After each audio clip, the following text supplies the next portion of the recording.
Hello, my name is L.A. Barnes. I'm a writer and a librarian, and today I want to show you a handful of cookbooks that came out this year that would make fantastic Christmas gifts. First of all, I collect cookbooks, which is weird because I don't cook a ton, but I love them. And I really like the idea of giving these big coffee table style cookbooks as gifts. They end up on my Christmas gift, my list for people giving me gifts every year. I end up getting one almost every Christmas and probably every birthday. And I think I'm going to ask for two of the books that I'm going to show you today. Hopefully I will get them. I'll probably get them. We'll see. I'll buy them for myself if no one buys them for me.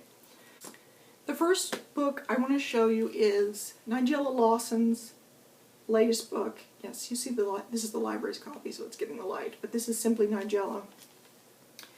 Nigella Lawson probably has the biggest influence on how I think about food, except for maybe my mother or my grandmother.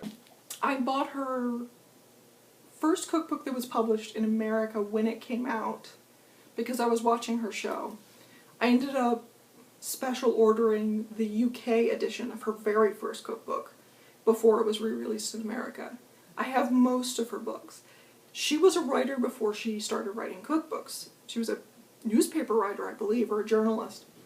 And to this day, I find the way she describes when something is done and when something is underdone to be extremely informative. I honestly believe that my collection of cookbooks will be worth keeping for another generation or so.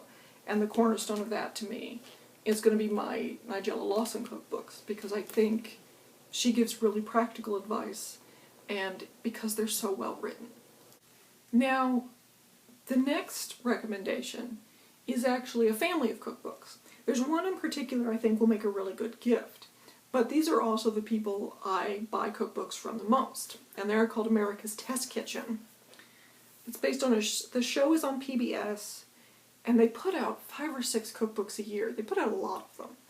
But 100 recipes looks like a really good gift. They're calling it the absolute best way to make the true essentials. I find that making one of their recipes can be really difficult because they're incredibly detailed. But even when I fail, I tend to end up with something edible. Like if I fail to get the exact instructions the way that they've given them to me perfectly, I still end up with something worth eating. Having said that, they often bill themselves as the way to make brownies, or this is the way to make chicken soup. And I agree with them maybe 75-80% of the time. The best example I can give you is the chicken soup, which their flavor that they're looking for is really oniony, and I can't stand that. I want a meatier flavor, and I think I want more celery flavor in there mixed in with the onion, and they'll let the onion completely overpower the soup. So I don't think that they fully, when they say in this book in particular, the absolute best way to make the true essentials, I already know I will disagree with them a little bit. But that's going to happen. I mean, that's the nature of them having an opinion and me having an opinion. It doesn't mean that they're not worth having.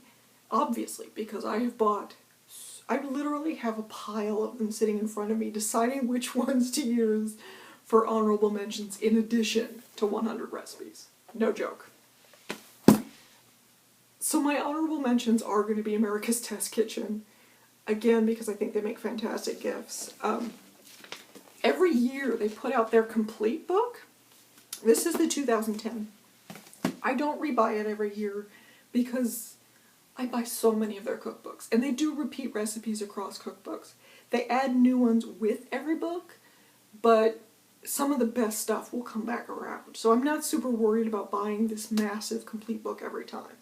Having said that, if you're buying for someone who really loves cookbooks and they don't have any America's Test Kitchen, it is a good idea to get them that big complete book because it's so all-encompassing. It's worth having.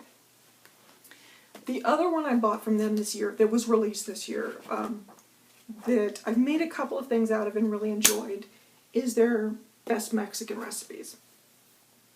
I'm off cheese a little bit because it's messing with my system. And they use a lot of cheese in this stuff. But other than that, I've been really happy with the options that they have in here. Having said that, it's a soft cover, and I don't think makes as terrific a presentation as the other books, which is why it's an honorable mention. Once again, my name is L.A. Barnes. I'm a writer and a librarian, and I would recommend pretty much anything by Nigella Lawson or America's Test Kitchen as a good Christmas gift this year.